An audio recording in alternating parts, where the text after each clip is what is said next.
Nakakailang taon ka na sa MPBL? Actually, 5 years. Magsi 6 years na nga. Anong balik para sa'yo? Ang nagastos ko dyan, mga 2 billion. Ha? 2 billion na ginagastos mo dyan? Anong balik para sa'yo? Wala lang. Talagang ngayon, may pumapasok na ng mga sponsors. At least, listen yung mga ano ko. Yung abono mo? Abono ko. Bakit mo ba tinayo ang MPBL? Basketball talaga hilig ko. Alam ko yun. Bakit gagastos ka ng 2 bilyong piso sa nakalipas na 5 taon para magtaguyod ng isang liga? Anong vision mo? Gusto ko lang, ganyan na mamayayos yung...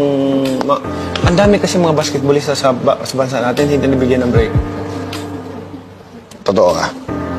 Yan ang ano ko kasi napakaraming mga bata na gusto maglaro ng basketball.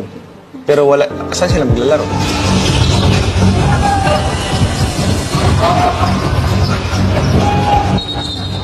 Well, sabi mo nga, walang mapapaglaruan.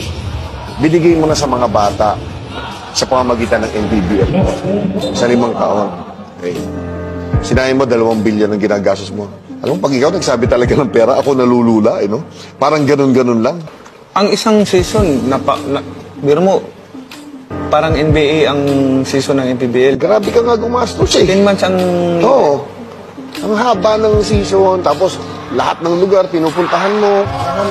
Oo, alam ko format. TV pa lang, magkano na? Magbo-broadcast time ka, manpower, okay? Tatakbo ka sa patakbo ng tournament, operations, di ba? O, ang tao mo, ilan yan? Bakit mo ginagastos yung ganun?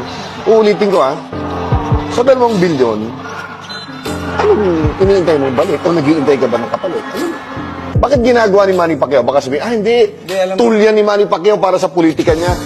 Alam mo kasi, mahilig talaga ako sa basketball. Mula pa noon, bago pa ako naging boxer, basketball player na ako. Maliit pa kami, Mosquito Division. 12 years old pa lang ako, basketball. So, basketball player before boxing, ganun ba? Yes, tama, basketball player ba?